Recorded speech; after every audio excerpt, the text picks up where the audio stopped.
Two cops cuff a woman, clueless that she'll soon hold their fate in a courtroom. It's a crisp fall day in Ashwood, Oregon. The park hums with life. Kids' laughter echoes. Cyclists zip down trails. Families soak in the glow of golden maples. Amid the calm, a black woman sits alone by the riverbank. A battered leather book rests on her lap. Her name's Lydia Harper. She's a top-notch attorney, stealing a quiet moment from her crazy schedule. She's deep in her pages, lost in thought. Then a siren cuts through the peace like a knife. Tires screech. A police SUV rolls up fast. Heads turn. Eyes lock on her. She's the only one sitting still in this bustling scene. The officers step out, faces hard, radiating control. They don't know it yet, but this moment's about to flip their world upside down. The tension's just beginning to simmer. A police SUV screeches to a stop by the curb. Heads turn. A few curious onlookers freeze mid-step. Two officers climb out. Their faces are stone-cold, radiating power. Their eyes zero in on Lydia. She's alone, perched on that bench, a solitary figure in the park's bustle. One cop's voice cuts through the air, sharp with suspicion. He asks if he can speak with her for a moment. Lydia lifts her gaze from her book. Cool as ever, she doesn't flinch. She agrees, easing the pages shut with steady hands. The second officer steps closer. His words snap out, short and harsh. They've got a report of something shady going down, he says. What's she doing here? Her brow lifts, confusion flickering across her face. Suspicious activity.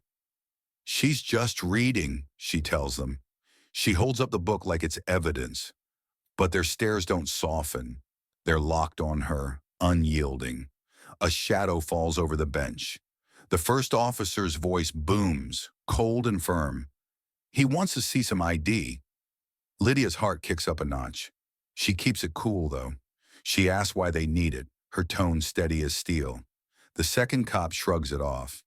It's just routine, he claims, but his voice drips with something darker. Eyes start to gather. A small crowd forms, hushed whispers buzzing like static. Some stare, hooked. Others shift, uneasy, feeling the air tighten. Lydia lets out a slow breath. She digs into her purse, fingers steady, pulling out her wallet. She hands over her driver's license. The officer snatches it, inspecting it like he's cracking a case. He reads her name aloud, Lydia Harper, letting it hang in the air with a mocking edge. What's her business here, he presses, eyeing her like she's out of place. She squares her shoulders. She lives here, she says. She's just chilling in the park. Is that a problem? His lips twitch into a tight line. We'll see, he mutters, tossing her ID back. They don't budge, though. They hover, circling like sharks. One smirks, asking if she always lugs a book around like some nerd. The other steps in close, hand on his belt, a quiet threat in the move. He wants to know if she's alone or waiting on someone. The questions hit fast, sharp, less like cop talk, more like a shakedown. The tension's thick now, crackling in the autumn air. Lydia's face-down courtroom battles, high-stakes showdowns where nerves turn to steel. This feels different. The scales tip hard against her, the air heavy with bias she's felt before. She picks her words like a chess move. She tells them she's done talking unless they spill what she's accused of, her voice a steady line in the sand. That sparks something. The first officer closes in, his temper flaring. He warns her not to get smart, says they're just doing their job. She fires back, cool and unshaken. She knows the law, she says, and sitting in a park isn't a crime. Reason doesn't land. The officer's hand clamps her arm. He calls it resisting, but she hasn't budged an inch. She demands to know what's happening, her voice cracking with shock. The crowd's murmurs swell. A kid yanks out his phone, camera rolling. The officer shouts for her to stop resisting, his volume cranking up for the audience. Her pulse hammers as handcuffs snap on. cold metal biting her wrists. She battles to keep it together, fury and shame boiling inside. They haul her toward the SUV, shrugging off the onlookers' questions. She steals a glance back. Her eyes lock with a young woman filming, a silent plea flashing between them. Record this. The door slams hard. She's caged now. But in her gut, she knows this isn't the end. It's the spark that lights the fight. Lydia's mind spins in the tight back seat of the police SUV. She's fought for clients, battled for justice, owned the legal game for years. Now she's the one in cuffs. It's a gut punch. No laughter here, just raw frustration. The ride's dead quiet, except for the radio's faint crackle. She stares out the window. Her reflection dances with the trees whipping by. The cuffs dig into her wrists, a dull ache spreading. At the station, it gets uglier. They shove her through booking. Fingerprints smear ink on her hands.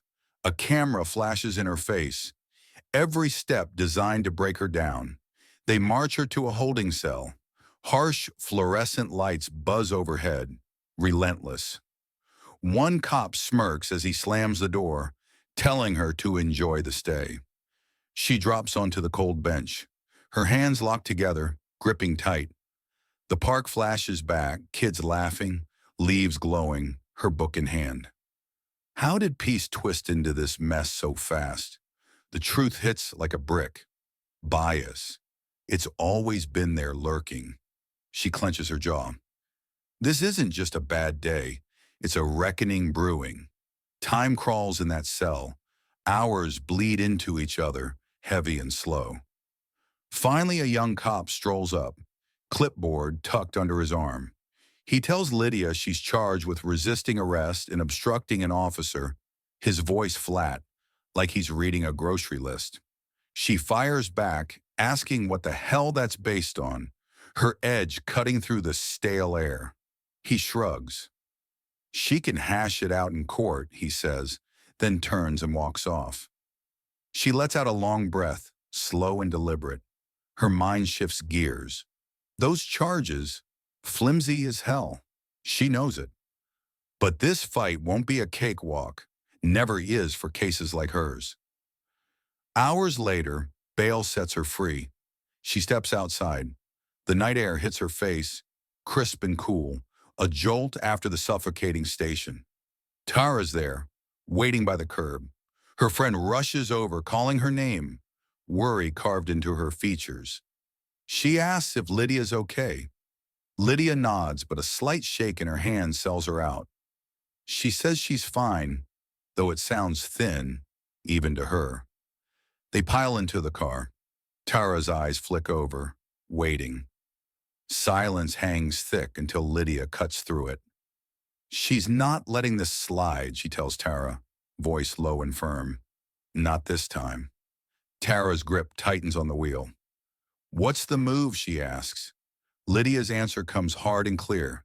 She's sick of this crap. She's got the know-how, the chops, the firepower to push back. And damn right she will. Night falls heavy. Lydia's at her dining table, a fortress of legal pads and scattered books around her. She's relentless, pen flying, carving out a civil rights lawsuit against the cops in their department. Her hands tremble, not from nerves but from a fire burning deep. Days stretch into weeks. The town wakes up. That video from the park, caught by a young woman's phone, explodes online. It's everywhere. Folks from all walks of life hit her up. Emails, calls, comments, pouring out their own stories of getting screwed over. Each one fuels her. She's not just in this for herself anymore.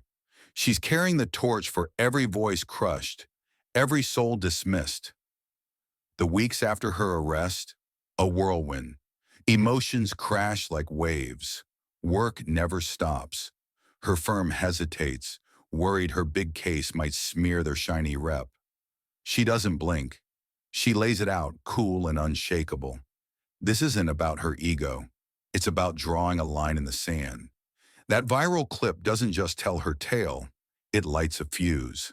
Ashwood's talking, Beyond Ashwood's talking, the footage shows her, steady as steel, dragged off by those officers.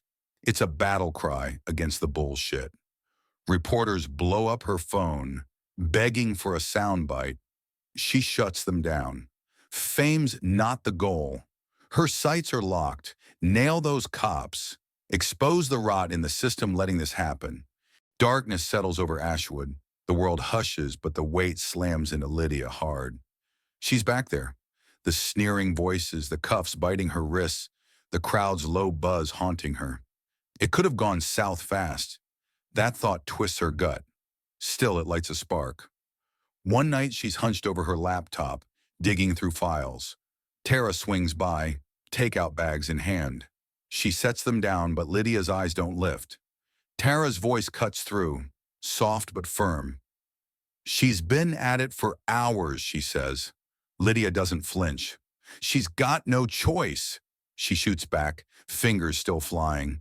Tara slides into the seat across from her, watching close. This isn't just a courtroom brawl anymore, she warns. People are leaning on her now. Lydia snaps the laptop shut. Her gaze locks with Tara's, steady as stone. She knows, she says. That's why losing's not an option. She's all in, combing old cases, stacking ammo to blow the officers' excuses apart. She pulls in her crew, a tight-knit squad hungry for justice. It's more than legal moves, though. She's out there, hitting town halls, listening to folks spill their own scars, stepping up at the local college to preach accountability. This fight's personal, but it's bigger than her. Sun dips low one afternoon. Lydia's striding to her car after a meeting when a shadow steps in. A woman's voice trembles, calling her Miss Harper. Lydia turns. "Yeah, that's me," she says. The stranger's eyes glisten. She chokes out a thank you, for fighting back, for being their voice. Lydia's chest tightens. She flashes a small smile. "Just doing what I can," she tells her.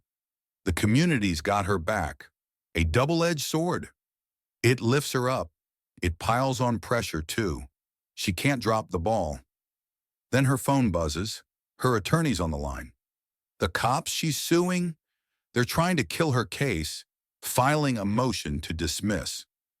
She saw that coming. Classic delay game. He keeps talking, laying out the plan. Then he slows down, voice cautious. "There's more," he says. "She's been tapped to judge one of their cases next month." The words hit like a freight train. She sinks back in her chair, letting it sink in. Weeks of prepping to take them down in court, and now fate's flipped the script. Doubt flickers. Can she sit up there, keep it neutral? Her mind races back. There's sneers, the cuffs, the humiliation. Then she sees the faces counting on her. This isn't random. It's a shot at something real. Justice stares her down, daring her to grab it. She clenches her fist. Game on. The courtroom buzzes low, a restless hum as folks shuffle into seats. It's no blockbuster case, just a disciplinary slap for two cops tied to excessive force elsewhere. Routine stuff, paper-pushing nonsense to most. Bennett and Sullivan slouch at the defense table. Uniforms sharp, attitudes loose. They mutter back and forth, smirking, unbothered. Another day, another shrug. Then the judge's door cracks open. Silence drops like a hammer. Lydia strides out, black robe flowing like a storm cloud. She's all-purpose, cool as ice, authority in every step. She claims the bench, eyes flicking to the pair. Their cool shatters. Bennett's face drains white, eyes popping wide. Sullivan squirms, jaw locking tight, reeling from the sight. It's her, the woman they humiliated, cuffed, dragged from that park. Time freezes. She lets it hang, heavy and thick. Her voice cuts through, steady, commanding. She tells everyone to sit, kicking off the show. The air shifts. Those uniforms don't feel so smug now. They're staring down the woman they crossed, now holding the gavel. This isn't just a hearing anymore. It's a reckoning, creeping closer with every tick of the clock. The officers sit stiff as boards, their swagger crumbling. Bennett leans over, whispering fast to their lawyer. The guy nods, but his stare stays glued to Lydia. She feels it, the reins in her hands, first time in weeks. This isn't about payback, though. She's a judge now. Fairness is the gig, and she's sticking to it. Still, the twist hits hard. Everyone feels it. The lawyers kick off, laying out their cases. Lydia's all business, ears sharp, pen scratching notes. Her gaze drifts to the cops now and then. Their shoulders tense, hands twitch. A break hits. Bennett and Sullivan slip into the hall, voices hushed but electric. Bennett's pissed, growling how she's the judge. Sullivan shakes his head, muttering, "It's gotta be a setup." Their lawyer jumps in quick. "It's no trap," he snaps. "Just dumb luck. They need to focus. Her gavel's not the problem. Their screw-ups are." They don't buy it, lost in the wild twist. Court fires back up. Lydia's cool as ice, keeping it tight, running a clean show. But she's a ghost in their heads. Every word she drops makes them shift, guts twisting, cockiness leaking away. Mid-testimony, Bennett steals a look. It's not a challenge in his eyes, more like regret, dawning slow. He's feeling the weight now. Day's end looms. The room's thick with nerves. Lydia slams the gavel down, voice steady. "Tomorrow, 9 a.m., she says. They're not off the hook yet. Dawn breaks over Ashwood. The courtroom's packed tight by morning. Words out. The wild twists pulling a crowd bigger than any disciplinary hearing deserves. Some show up to gawk, others to stand with Lydia, even if she's got to play it neutral from the bench. She sweeps in, steady as ever, robe trailing like a dark wave. The gavel's hers now. Attorneys dive in hard. The prosecutor's on fire, building his case brick by brick. He calls out the cops' moves, excessive, reckless, a slap in the face to their oath. He lays it on thick for Lydia, saying their pattern screws over the very folks they're meant to shield. She nods, taking it all in, pen racing across her pad. Her focus is a laser slicing through the room. The officers squirm, pinned by her stare. Defense steps up, voice tight, walking a thin line. He admits something went down but swears it spiraled out of their hands. No bad intent, he claims, begging off any big punishment. Lydia listens, jaw set. It's her story all over again, excuses piling up, ringing hollow. She shoves that aside, sticks to the facts. The air gets heavy when witnesses hit the stand. Marcus, a kid barely holding it together, steps up. He stammers through the night they slammed him down. A routine stop turned nightmare. He swears they didn't give him a chance to speak, already pegging him guilty. The prosecutor presses him. Did he fight back? Marcus shakes his head, firm. Scared stiff, he says, but he followed orders. Didn't matter. They'd made up their minds. Silence grips the room. Defense tries to poke holes, but Marcus doesn't budge. Lydia watches, stone-faced, every move burned into her gaze. The spotlight flares. It's time. The defendants climb into the hot seat. Bennett's up first, eyes flicking to Lydia, nervous as hell while he swears in. His voice shakes under the prosecutor's heat. The guy cuts straight in, asking Bennett to explain the excessive force rap. What went down that night? Bennett freezes, glances at Sullivan like he's looking for a lifeline. He stammers out that things got wild, says he made a snap call. The prosecutor doesn't let up. That justified it? Bennett shifts, sweaty. He thought so then, he mumbles, but now he'd play it different. The prosecutor digs deeper, sharp. Different how? Not slamming a guy to the dirt who wasn't even fighting? Bennett's jaw drops, but nothing comes out. That silence screams. Sullivan's next, wobbling just as bad. He tries to spin his side, but every word digs their hole deeper. They won't own it. Lydia's locked in, face blank, soaking up every dodge. Inside, she's boiling, frustrated, almost sorry for them. These guys had the badge, the power, and they threw it around like it didn't mean a damn thing. Wreckage trails behind them, and they still can't face it. The room feels heavier with every shaky excuse. The hours grind on, evidence piles high, a wall closing in on the officers. The prosecutor steps up, voice booming, laying out a closing that hits like a freight train. He pushes the court to draw a hard line. No more letting power run wild. The defense scrambles, but their words fall flat, shaky and thin. Bennett and Sullivan slump, faces tight, like they know what's coming. Lydia calls it, voice steady as rock. She tells them the ruling drops next week. Gavel bangs. Case paused. The crowd thins out, footsteps echoing off the walls. But the officers hang back by the door, ghostly pale, quiet for once. The bravado's gone. They feel it now, their actions crashing down, the future looming dark. Justice isn't just a slap on the wrist, though. It's bigger. It's owning up. It's fixing what's broken. It's making damn sure this doesn't happen again. The air's thick with that promise as they shuffle out. 7 days pass. The courtroom's a tomb, silent as Lydia steps in to drop the hammer. Every seat's claimed. Tension hangs like smoke. Reporters crowd the back, pens twitching, hungry for the scoop. This isn't just about two cops anymore. It's a flare in the dark, a fight for something bigger. Lydia's voice cuts through, steady, unshakable. She lays it out. Cops are here to protect, to serve with honor.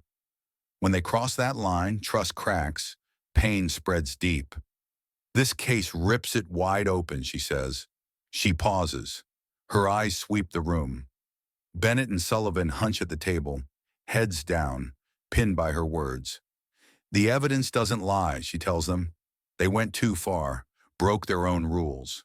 It's not a one-off. It's a pattern screaming for a reckoning. She spells it out. Suspension, no pay, hardcore retraining, a mark they can't shake. It's tough but fair, a shot at redemption if they earn it. Gavel slams, court's done. They stand, faces carved from stone, ready to walk out. Bennett lingers, turns back. His voice barely cracks the air, saying he's sorry to her, Your Honor. It's too late to undo the mess, but it's a start. She nods, cold. Words don't fix this, she knows.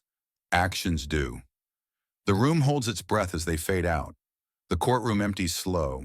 Lydia stays put, perched on the bench, lost in thought. Justice landed today, but it's a hollow win. For every fight like this, a dozen more rot in the shadows. Night falls. She heads to a community forum, stepping into a packed local center. The place hums, folks spilling their stories, their anger, their hopes. She listens hard. That spark in her gut flares back to life.